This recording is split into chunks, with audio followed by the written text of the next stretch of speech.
Ia mahalo foi soifua i lauafioga seumanu. Ia te a'u fo'i le ava ma le whāloa le tele o te whātalo whātua i le paia maulunga o Samoa o loo whaafongafonga mai i le nei talanoaga i tawhaiwhia o Aotearoa. Ia talosia ia i le alofa o le sisilese o mau pele le soifua manuia ma le langi mai tangata anu pele o au mau ai New Zealand. Malo sauno, malo whaatai.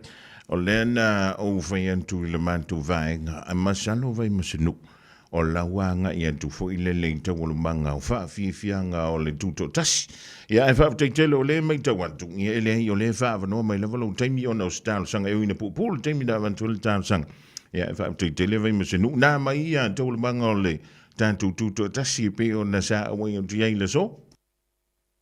Imana ia o le amatanga fo ia o le sisiai no le fu ai ni tai au i le whainunga ina leo le onus futas tau sanga.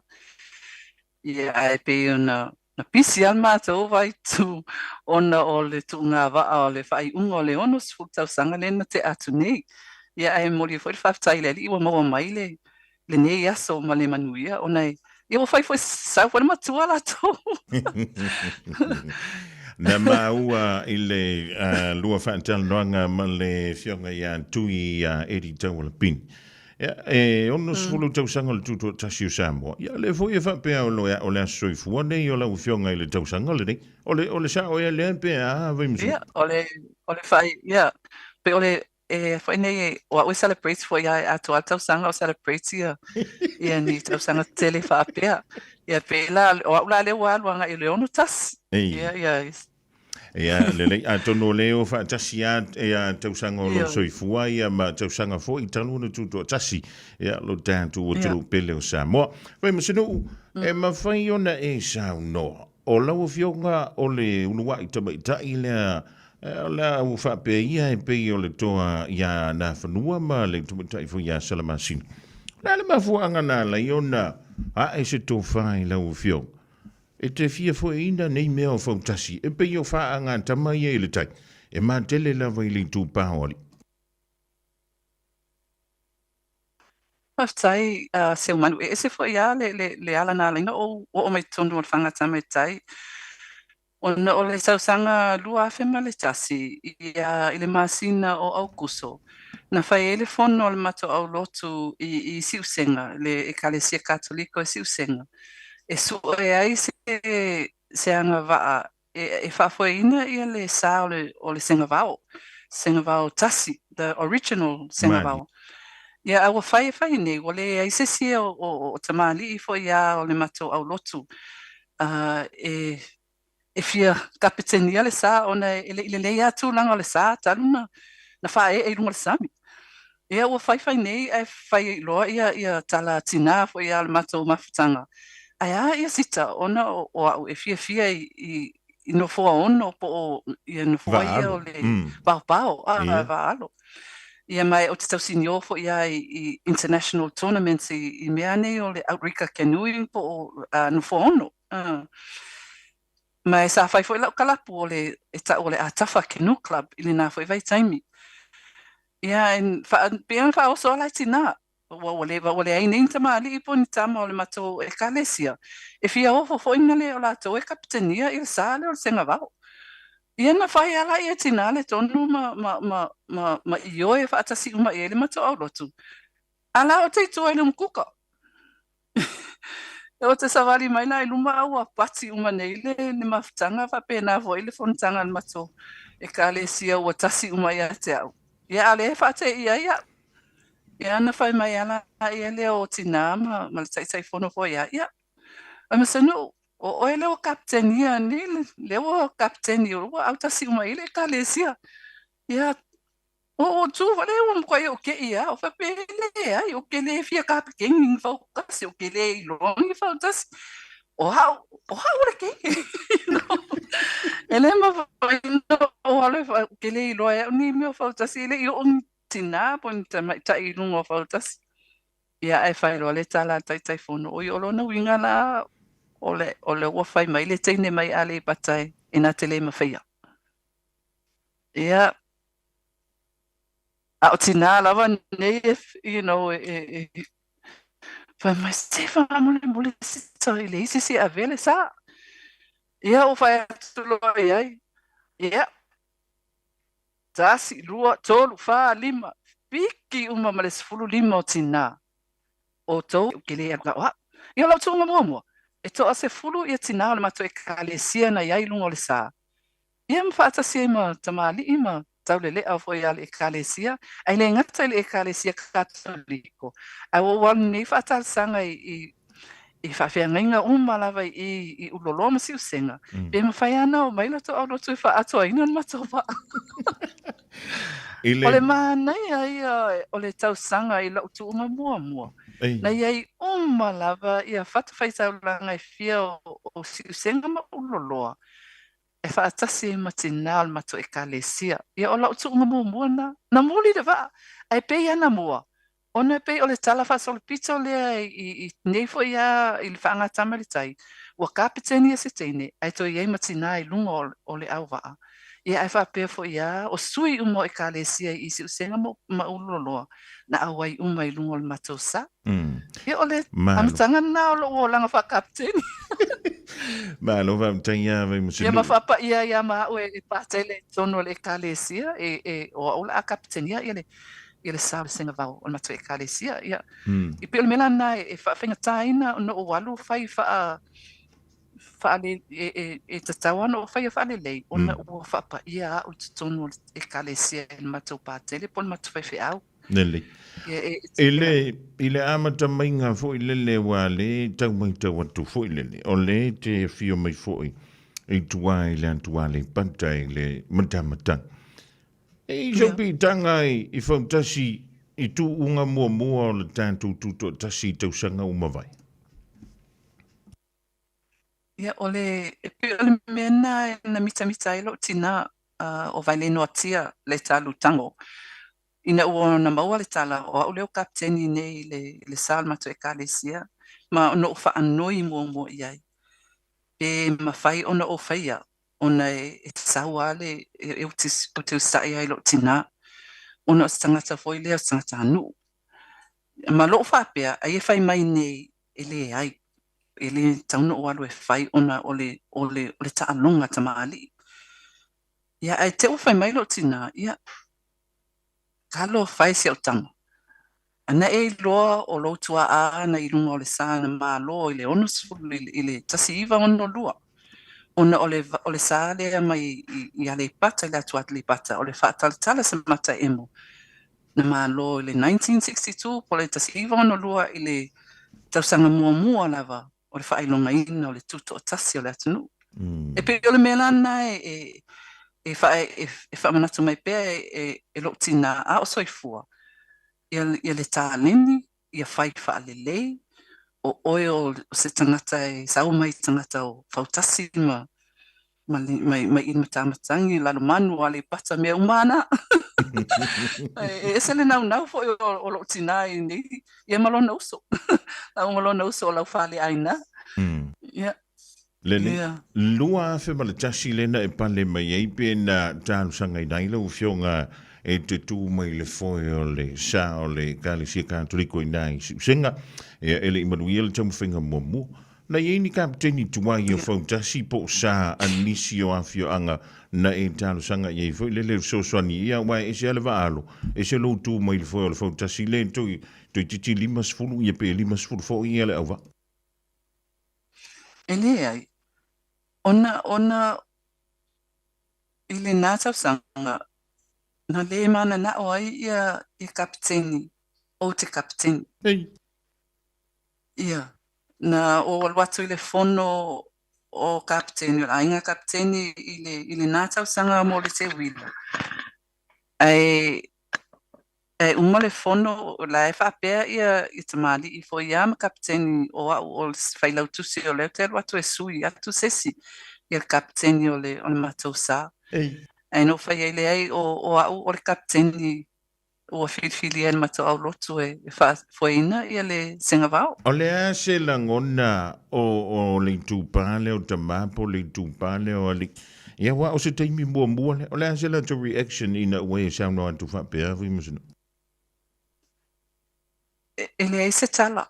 I whaia se e pe kua le ai ama se tala, e ma se siwa toi pisa I tono le portfono le komsina o leo leo, wa o le komsina o leo leo, o ia e whaatau taia uma ia tu unga whautasi. Mai na uma lo le fono o sawa, foi le o loa ai, ele o fia te maali o le atunu. Ia ai, o se me foi ia ona o te whaalo aloa I lea foi ona se tengi mua nea. Mai o tele o watu foi la lea e whapea e ama lea o te whaalo aloa iai. Ona e na ufai ai mato e kalesia. E le fia nei te maali o le atunu. Ona o te ofia o se teine e kaptenia se whautasi.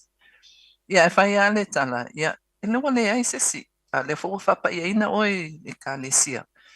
Ia mera na ualua e whai. Ai o te langona le loto maulalo fo ia ona o fo ia o sen Samoa. You know, e se iloa fo ia le vao tamali ima tamaitai. Ia e no whaaloaloa iai. Ia e le ama saut e le fo sautala. Ia e muli ane maua mai le tusi ua saini iai uma ia kapiteni. Na momoli atu la ele patele. Ia patele sa nele utua lunga. Mato whaiwhi au na vai taimi. E saini iai uma kapiteni. E le mana na o ia te au e kapiteni. I whaangata mai tai. Ia. Pero mela na ele mwhai ai ona o matamuli e foi ne foi tina. E fai sesi pe o mai au I mea whakapteni nunga whautasi. No wanuale o ui e whai au suenga. Sue mo ni, you know, I whaasalonga fo ele radio 2AP na vai taimi wai le se TV. Ia maua meini ata mai isi tangata I ni videos po ni clips waina e yasola. I tangata e tau I lunga o nea tāleni o le kapteni. E ia I la tamali I le o le vaa sa waso mai apolima. Pe o le nā lava, se tangata toa lau I loa I lunga o whautasi. O le kapteni o le manulele tautala. Mai o le nā ano o ele e nate le I loa. O le au te foloina ia I o nā anga, malanga tū I lunga o le sā. Mau whakaikai uma ia. Ai na ke le loa. Ia mo whalongolongo ian tatanoanga foi le interviews I lungo radio 2AP me umana. So wa su enga ia na fai wa ele I e pe o talu mai ala le tusi le o pe o musu ai o te so e fai se to titi se a to se fia tau sanga tatanole ia ona e malmela na tiliaina o walu e matua a o ne tangata I le kapteni. Ia whaailoa I tamali I foi ia e te mawhai ono o whaia. O te le o sau foi ia whatala le I le ngaruenga. O nei tā ua ia te au ia le acceptance a le tūpā foi ia tamapo. Tamali o le tatu atunu. Lili, mai le taimi na e o tauli mai nei, le tusi lea e le o talia lea vea o e makapiteni ta e mo le taimi mo. O le hase umi lea na whai ela usu enga, o na e toi taliu lola ia lea I whainga me le tai. Ia, seu manua o le lua whematasi te wila ia se tema. O le isi tu unga, o le lua fe male lua, I le tutotasi. O le fast food tau sanga na. O le whailonga ina na le fast food tau sanga, so o le sia tu unga lona lua na, wai so o mai ina ua uma nei le matou tu unga lea ua, I le matou I lau tu unga mua, mtua fia al matou au lotu. Mana na o ai ala I ale whaise wa afou. Ia ma o le nasa, o le senga wa o lua, na o so ani I le designinga, o le wa. Ia na wha, na umusala pe na fo inei, na whapa ia ina le wa ia me, I le lua fe ma le lua. Ia ma tausini o ai loa I le whailonga ina o le fast food tau sanga o tutu o tasi o Samoa, ia uni. Lea na o lana tu unga mua la valsa lea, na mua. O le ala se la ngona Ia le o kapiteni le tūpāo le ina ua mua lau sa Vaimasenuu. ia o te leilo. E na fia. Ia isa te fia. Ia awa wala to ilo ai foi. E o tele i sau foi lea ia Fa o te lea te wo me le sau talong. ai matua ia i le talonga. Ona e tā ua e te ua whaapa ia ina. E pe o le mena e whaingatana e se ia te e longo mai pe foi ai lo tina. O le mea ua foa ina e le alii ua tatauna e alu e whaifa lelei. Mai ona ua whapa ia ina foi, o le whapa ia ina foi la o le tamai Samoa i lunga whangatama le tai. Ia pe o le mena e nau ai se o tina o vai le notia ia te au i le mea lofa ua foa ina.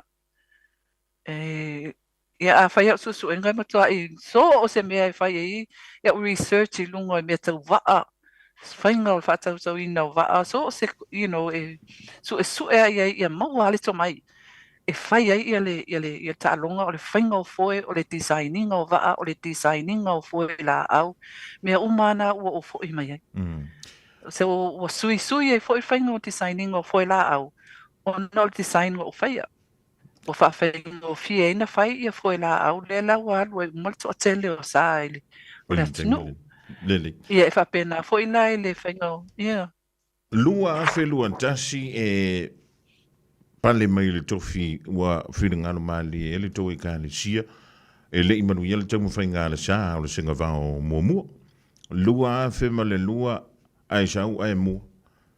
O le se singa o tātou whausanga i pia ma whausanga Amerika Samoa ai o le a foi ia so langona awai e se ale alo le e a foi tutu o ia tātou sa i pia. Ia male o ngā samiloloto le whai ngā me le tai Amerika Samoa Vaimasenuu. E te leo le se senga se manu. Awa a tau le alu o i tutuila. E tau sinio i tutuila. Pewa e alu le America's Cup. Ona o le tuunga ala tau ia i nei i upolu. Le whai mai i whale ula e tini mai i pia haba. E whai umai tono le alo. Mari. So ele so ele ele lo loto ai fai foi la tai mile su tu ele tai ya o le tu ngala na ia ta to le wa ma sani ai a le mena ma sani ai tu nga va po fa utasi i la so na sawa mai fa foi le ava o apia ai tini mai tonu o le haba i luma ya Eki Grace ai le sau mai fale ula e pe fo mai nei na le sau le mai sau mai fale ula ona o le wa tapale alu le alo e sefe Mari. A e alu lai o i Amerika Samoa e le ese alo i Amerika Samoa na o le moana sau a e lima mai lai i fafo i tai e te alu e fa alu e atu i lunga o mai ta e se fulu futu le mau le lunga a o le sou e alu lau va ai lunga e alu wifo i lalo le i lo ato e le TV ona o le mau le lunga o uma ia o ina foi la e mau ai le mea foi la le o le tau tai e matua i le leilo na whaia o le sa i lunga o uma malunga o ngalu.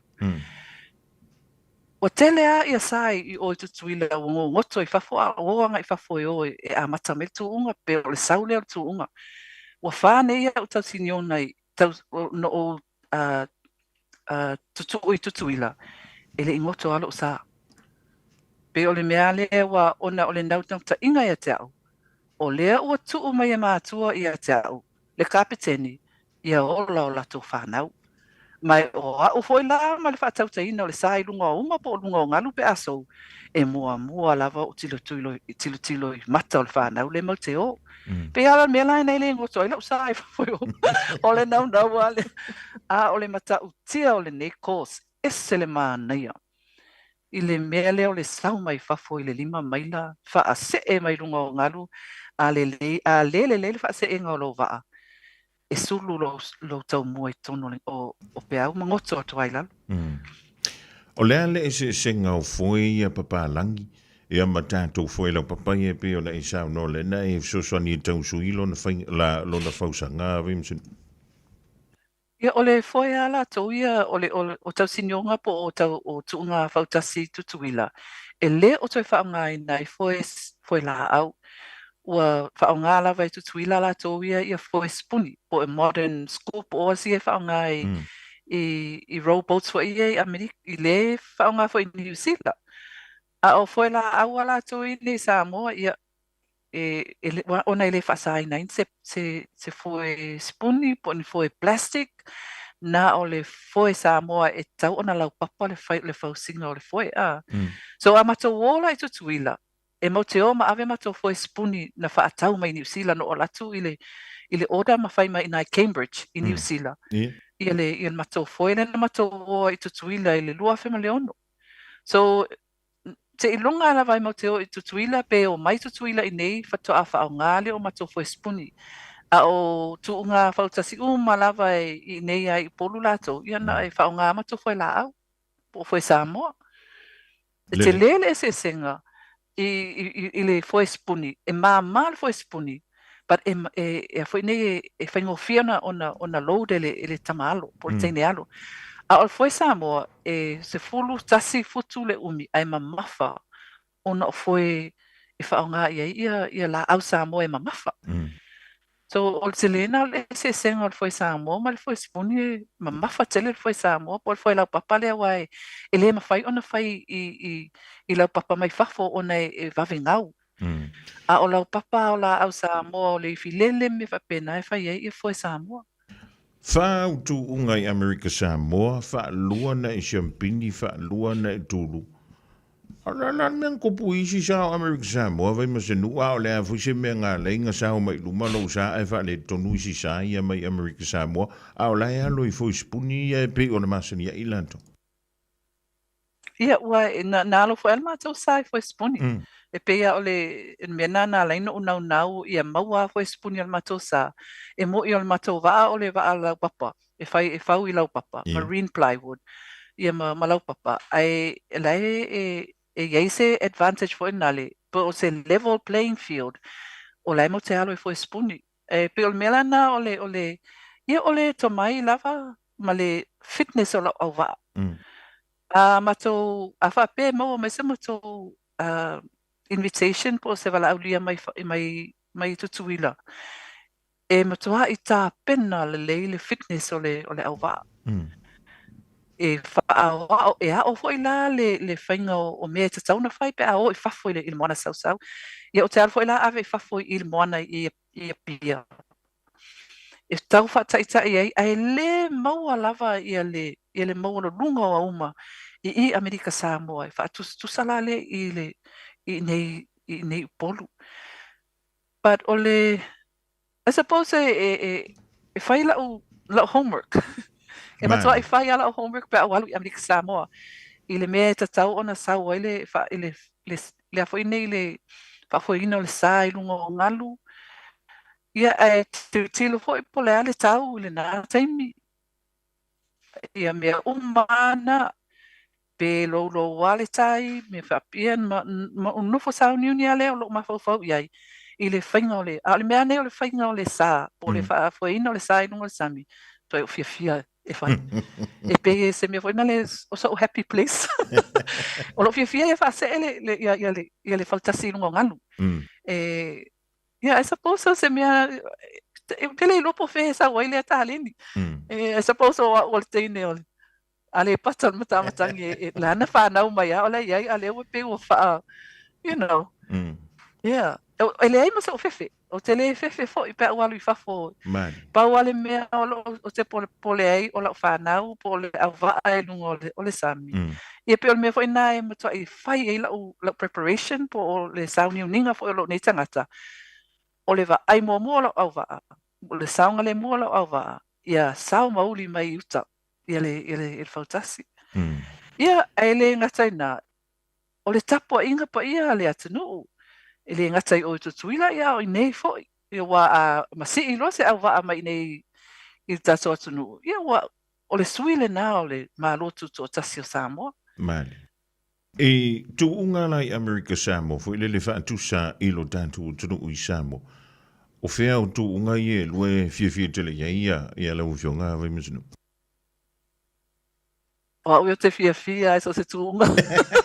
Pe alu sao ia le tu unga pe o tu unga lena fai atu nei le ono sfulu pe mi milo pe o le tu unga le lima sfulu lena mi milo ai so se ko inga ku unga ke fia ia ai pe o le me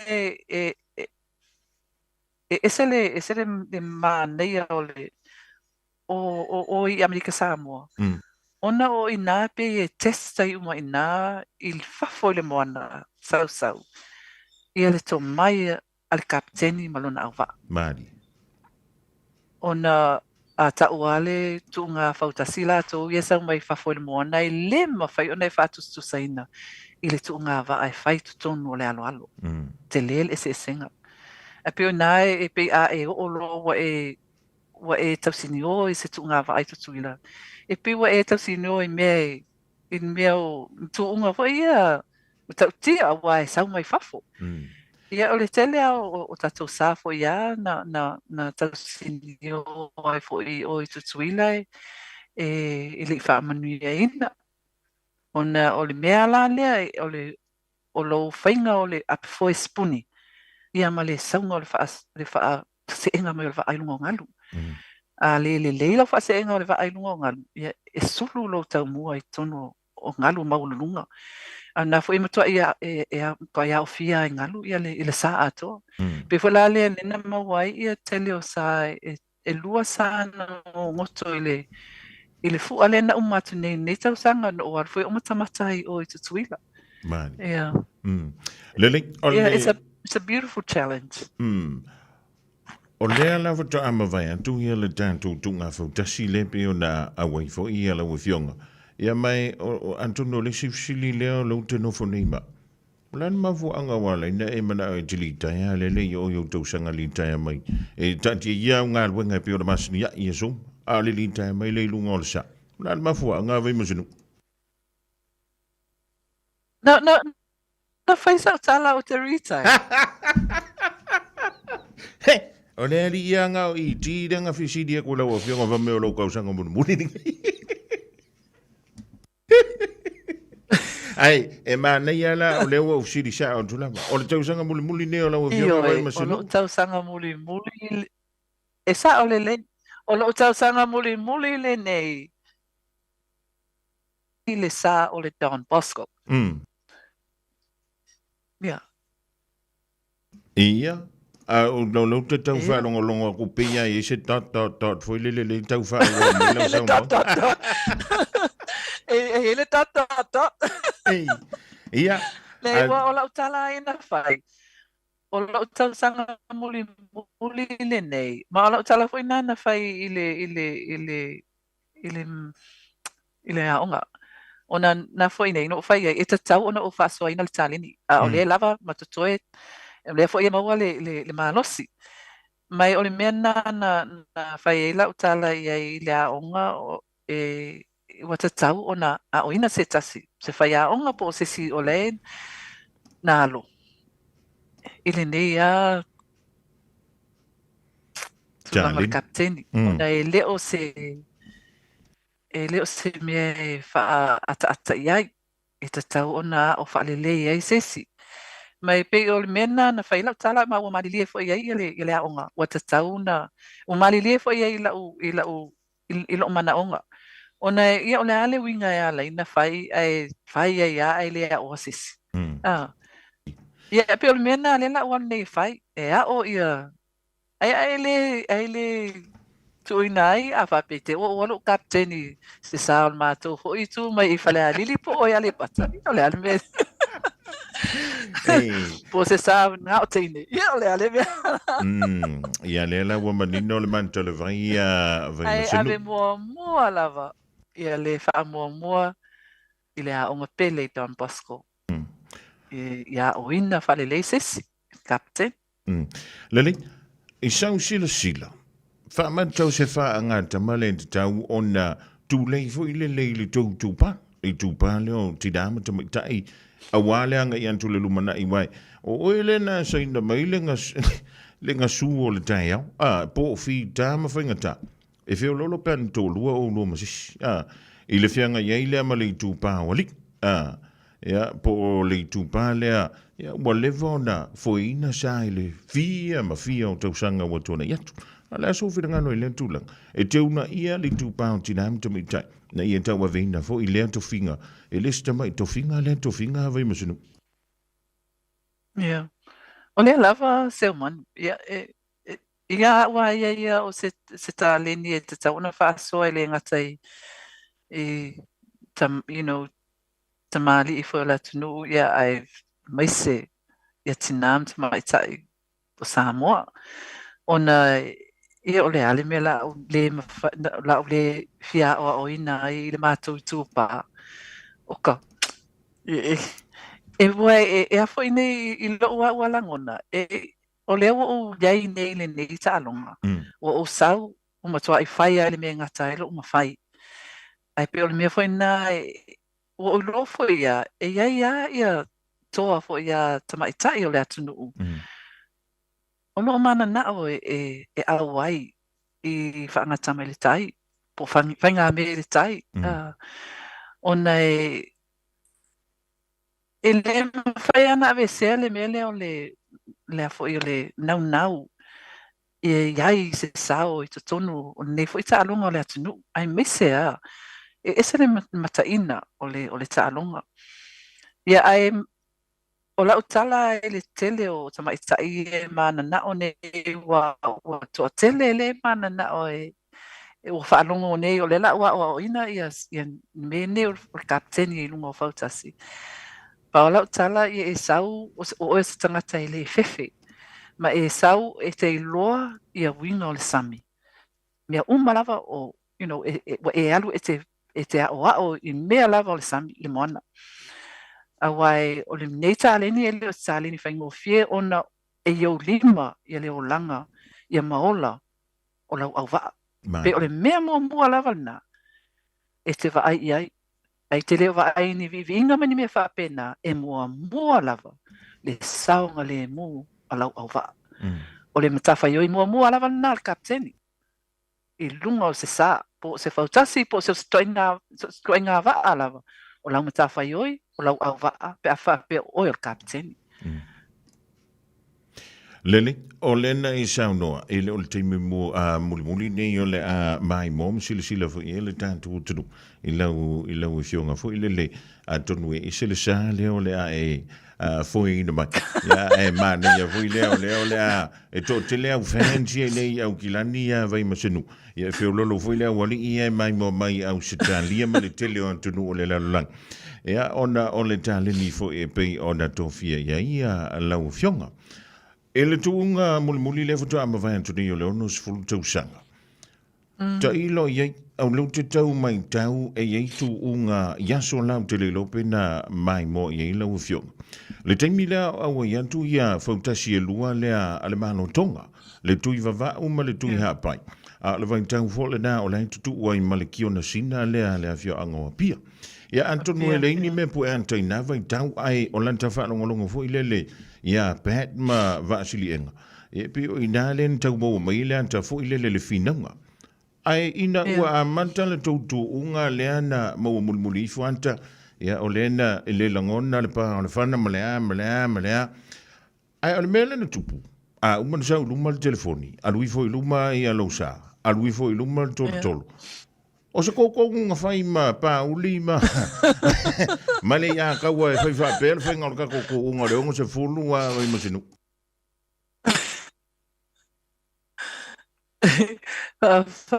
Tai se manu.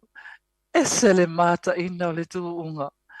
Na uloa lava e whaapea, ia le mea o I ele tu unga, ona ua 5 tausanga talu ele tu e whentu unga fautasi. Rona winga, ia ua tau, o lewa tau I fau mai uma, ia tangata alo I lunga o nei sa, ia, tau loa le, ia, se ngā pepa, ia, o le lane 1 le telefoni o vai no. Ai se ia kula o le lane 2, ai se I metotolo, o le lane 3 wapea isa o kia nge au ronga kongo na wainga na ia. Ia o le mena nana no fo sa uni ai. ona e tele foi a fika kapten ia e pes ai me se ala ma ua ma pauli wa fai foi sina leva ile tanonga a ole a tawa la le a Terry ia o lana tunga mua lava le i fautasi o fa pe no e o mai no a fa pe mo te e sawa fi na mai ale tu unga mai la matanga ole mele mo a wai fo uma le ava ia o le ala o tia ngelo tonu o va ne edua o le sawa i lumo mato sa o lona winga o le ka ape foi ai au to ti selo le o to drop it to po wa itu ia o amaka foi ona ta ape mai e foi o la fana ona o e fo ya la to le experience o le util o nga tonu to e wale longa po ile apa fa longo ia ai a tilo mai wana fai ala utala e la ova a to pole tilo mai to captain nela na o ata tua e fa ato ia la mena fai na o li mai na matanga e ta wale fai uma ile a venga vai na le tu ina ia o le fa malo si au ia mai ti ona e sir mai ala te fai me fia tua ia foi focus mai foi ia tau to ile le fainga foi ai to alua we fa no ia le fainga lena e fi na watua ala foi fa to fi na mai ala ova a pe ia mato mai ai ale fa pe a mata mai ai fa le ula tau mai i tolo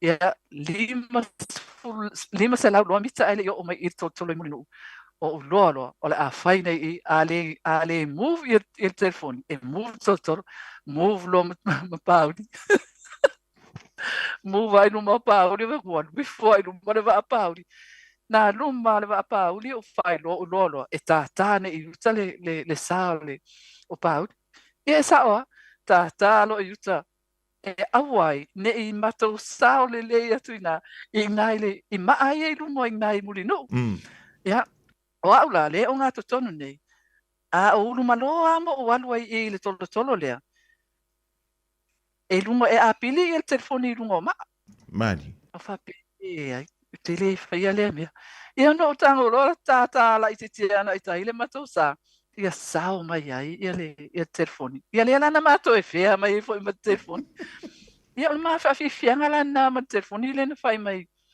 ile nei tu unga e fai longa foi le ono sulu ese le mana ia te lo e seu man pau leo se tu unga i lo o langa toa fa kapteni e fi nau mai o iai e fi nau mai le amatanga e tau fai unga mani mana ia ole nei te le tu unga ole lumana ile tantu te wila ia mai le o stay mo foi le o fini tu unga fa tasi le tu tasi ole visili Vaimasenuu o lava ia tu unga fa tasi e fa ia i to tonu le tausanga foi lele e le ngata e maintain ile au vaa ia ai o le tele usa ia tolu fa tausanga e to yasi e tu ia sa o nu mafio wa fa le tonu langa e fa si vevela o tantu tu i so wa fi ngalo fa captain o lava tantu tu unga ia fa i tonu le tausanga e tasi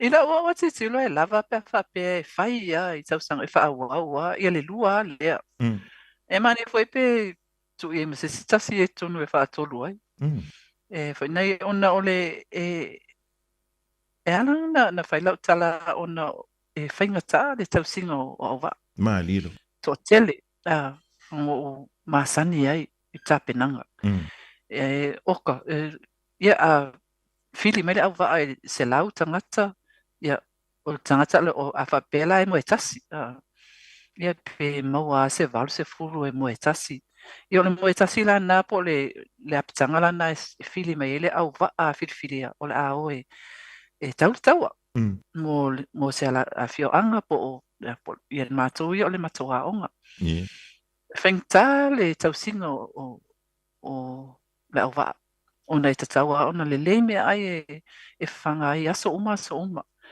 pe o le mena e la wau tilo e whaingatā ai nei mea o fautasi ona le toa tele le au vā i le whangaina ale e la sau sponsor sau major sponsor la wala tō ia e mawhai ona whaia le nginga luenga mo le au wā. Ia e peo se mea foi le, ia e tua lava i ainga. Ia ni foi vai tau o tau ngata mea ai, tau ngata uma mea uma. E peo al mele, e talwhea ngai ale lua tu unga pe tolu. Ai, ona o le whaingata, ona tausi le au wā. Ia wā e le, o i se au wā e fia o e tausi ni o ai le o lava tā pena i mea tau mawha. Au ai, ma mawha ko le ninga ia so uma e tau fo ina le mea ai. Leli, E malo. le ngata inga o le whaingo foe e ngau ia foe te mi uma. E pe o le mela le advantage ai ia foe spuni e sea ngau i. Ia a foe la au wala tō ia whai ia kole ninga i lungo le sami. Ia e pe tōlu a wha ni foe ngau i mai lungo kole ninga a lele i o i la so tū unga. So e tele atu pe alu e le whafoina foe au. Ni mea whautas. Ia. Leli, o lono winga la, ole e fai so le nau watu i e tele tu unga e a fai o le taula le a fai lele. La si tau whataita i e tau siele au waa lea, pe a whataita inga lima sfulu le au waa lea usa au ni fai lele wa umma le camp lea, ia o le lima sfulu le usa au ni atu mo le lua vai esu. Ia e, a wha pe o le mātua au waa e camp po le tolu vai aso le camp le na umatu nei. Ia e o ai lunga i le luas fulu lima afe le, Le tau. ia le tupe alu ai mea ai. Na mea ai ia. O so. Ele o a fia ai ia tau me fa tau e fai e foi ia ma le maintaining o le vaa le toi fai fa le o le vaa toi vali in o le vaa me umana e o a ilunga i le tolu se fulu lima afe le tau ala to i le mati ia wa ia taluna o kapiteni i le tupe lava la to ia i le tapenanga so e le fengo fie pe o le mea foi nā le e sa le e al mātou a wai tu unga i tau sanga uma. Ona o le mātou a major sponsor o le Digicel. Ia aina ai le i sponsor inga la mātou o le Digicel le nei i le tu unga lea o le ono sfuru. Ona o lawa alu le sa lato sponsor inga le sa Litorina. Ia. Ia, lele. O mātou sponsor lango lena iai o le Pacific Easy Money. E whaftai ai fo i lea fo i a inga i le alofa mai fo i. And so, fo ai mai fo i mea alofa mātou fo i au wha ai. Tau whai el mātou tau whainga i lungo le. O le onas fulu tau sanga. Ma lo sa noa Vaimasenuu. Ia antonu o tūlanta ina mai. Ale tātou whilo inga le rivaenga le fiafi. Lua se fulu ma le tolu ni o tausanga, lusu tolu tausanga taluna e tula i mai le foe. Ia o e le nganta i le senga vau tasi, o le senga vau lua. Ia le fau wha popo tia ma le sa. Senga vau tolu. Senga vau tolu antoa i foe. Ia ma le sa Don Bosco. Don Bosco fautas. Antonu e le o le teimi muli le o le a sila mioma mai moa i a le tātu o tulu.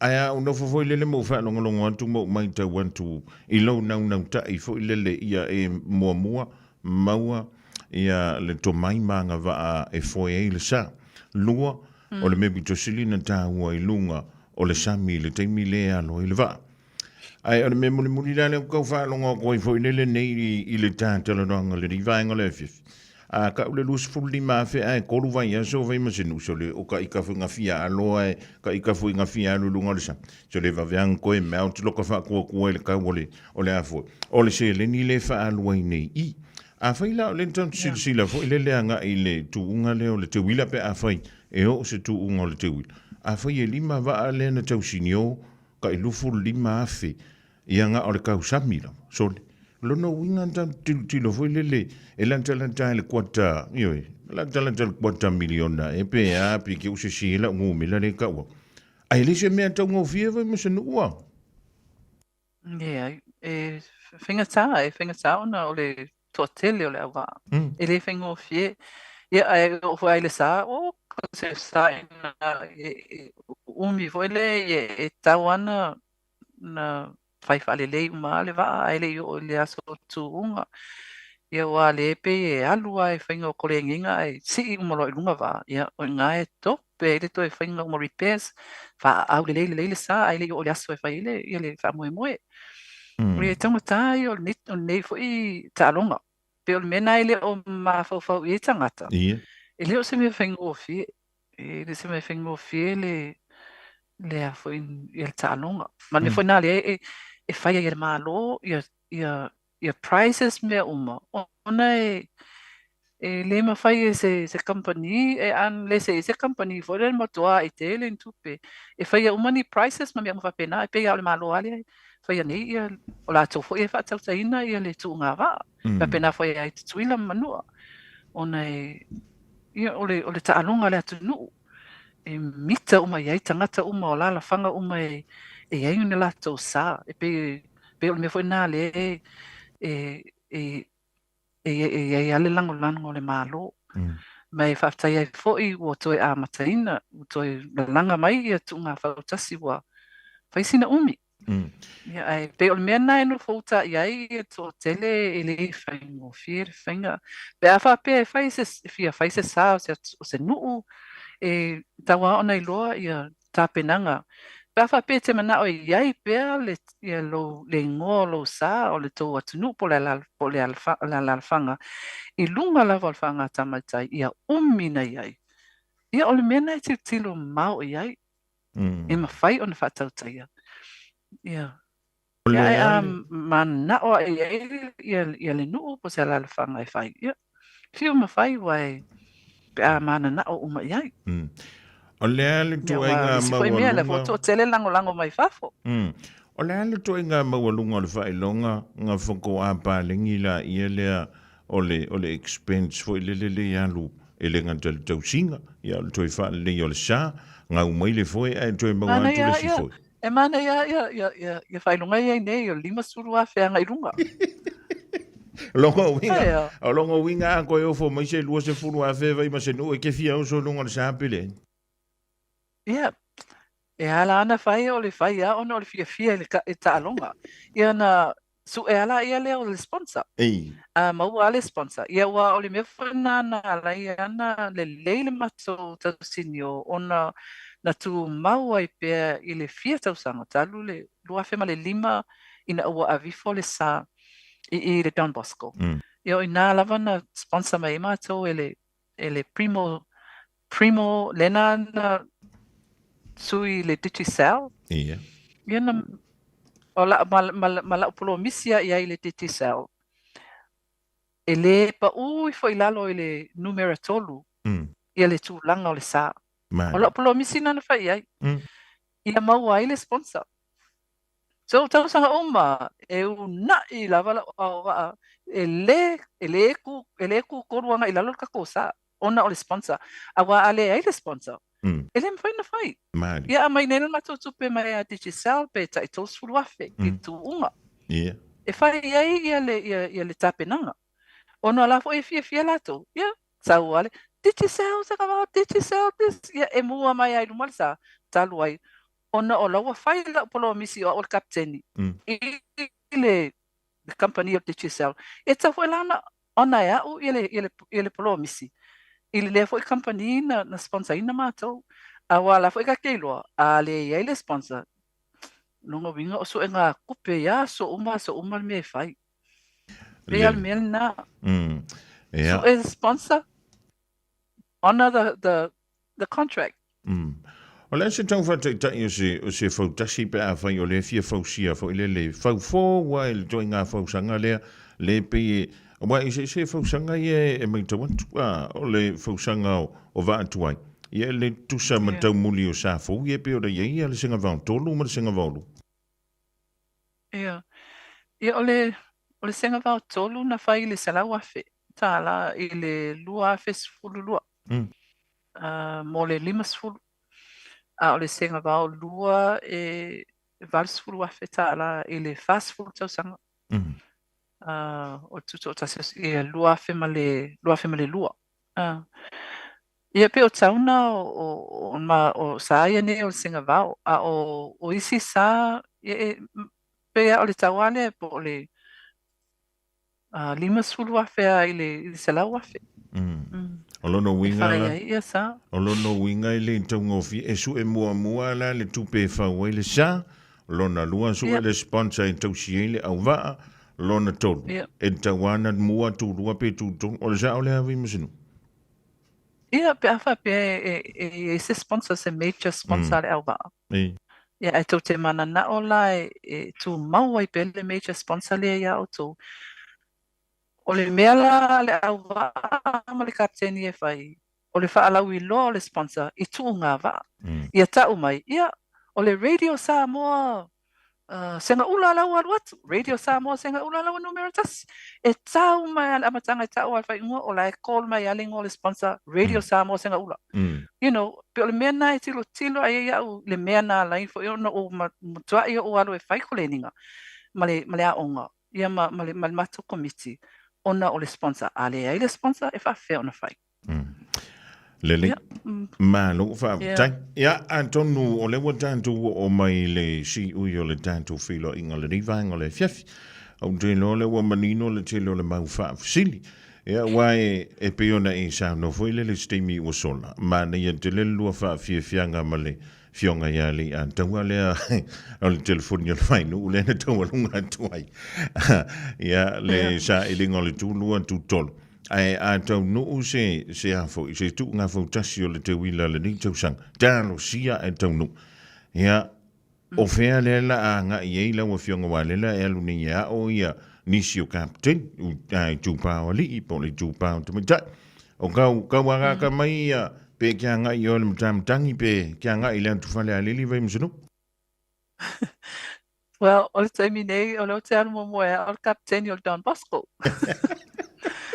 Ma o le mea na le lau focus nei iai o le tawa no whasoaina tale ni il whanau I fo iai lea o ngai lau mua Don Bosco ona e pe o se o la whea ngai na whai I le amainga o le sa I le atina ina o le a onga Don Bosco I le rua whima le lima le la pe o mua I malaya I fo I le nei a onga I whaangata mai le tai o le a onga mua lea I tala whasol pito tunga wha o tunga whautasi wa iei wa awai I whanga me le tai mai o la unga ruenga le umai I Don Bosco o te alu e whai mua ia o kaptenia ia le whasol ta leni ma le a fo I le me fo I le wa iei fo ia o iei ma le me le o iei ia lo fo I le standard le wa iei nei a o me o kaptenia whautasi e tawana whaasoa ia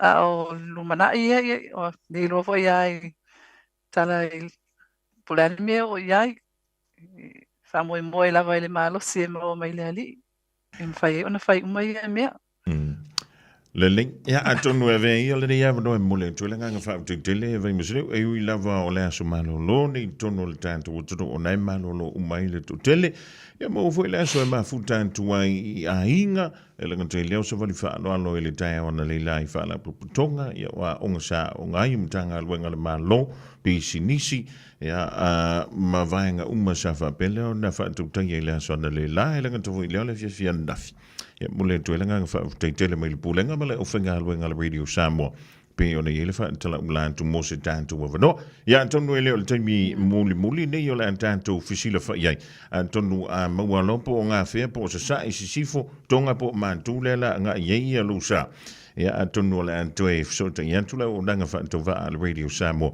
ya wa fo I se tanto fisila fa inga e lunga o pe au manga lunga lo ya pe o se mantu fa fa tai fa le a unai le diva ngole fiafi ya o te lo to tele na yu ainga o le mafuta matapo I mai le divaenga o le fiafi. Ia mi se fo I lanto, ia o le sa iai lo au vaa I nā mauta usanga e tele, anta o le luas fulu tau sang. Ia e le se teimi pupu o se teimi umi tele lea. Ia ai whautu I tele mō lo sao, I whainga me I le tai. E ui ele I whainga o fie, ia le ala sa uia. Ia e malo le sa ili malo. Ia malo fo I le loto toa ma le loto nu. Ia le ua e pale mai ai. Ia atonu e afo. E le mai ai I ele o le te muli fo I leo le a mai moa I le atonu u iau tom whainga me le tai. Ia ai o la mako whaia kana le palangi fo le. We are just gonna watch the space. Ia whaatari antu leo fionga Vaimasenuu. Ai la fo tuina.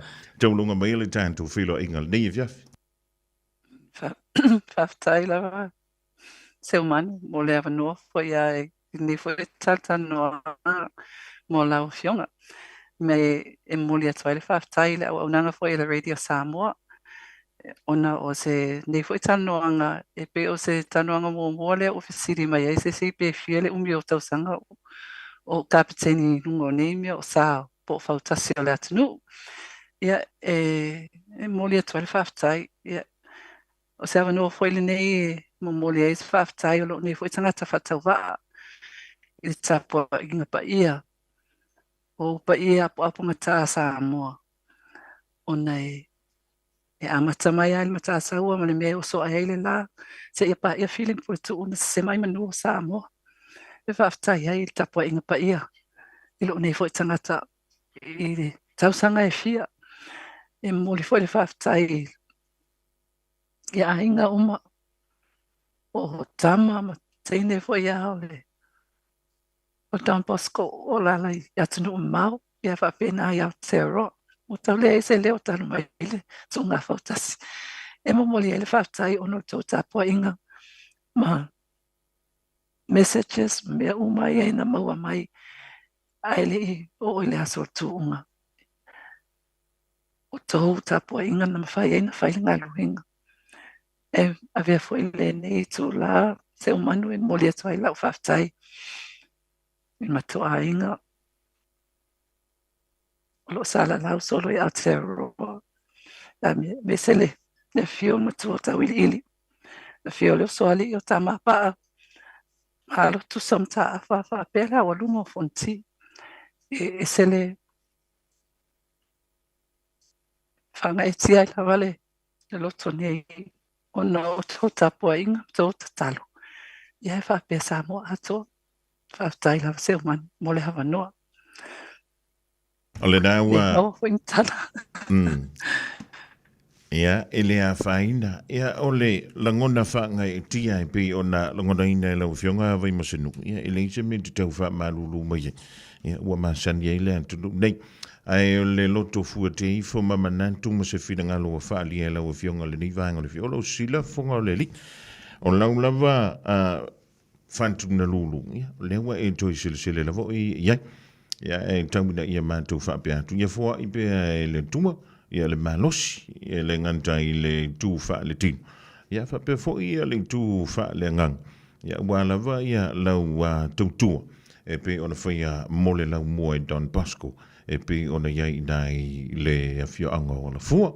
Ia ai tau ina ia manui e tele. Talo sia o le a maua sau mano longa wā lewa umantu ia tu ngā whautasi po whainga mei le tai o lewa tapuni le ono sifuru tausanga. Ia le fua mai o na sisi le fua Anton ia ole a maua so no fua vai loloa ina i le malai ole a pia pa se e fa fonga ai ia o pese nana ia wantu le fitina o George Vekoso Vaimasenuu ia e misana pese na so se fina langina fa pito mo la o fionga le stona ni Oi, fa fitai a se man. ia ai ole antanto mai ia tasi pe ona e sa no le riva ngole fiafi fa manuia pea le tua i lau fionga, ia ma le ainga i langa tui nai Samoa, e mise le langi atoa, ia e ola i mātou nei lo na lofa malona anga lele, ia e mole nei teimi faa, tō faa ia faa soifoina.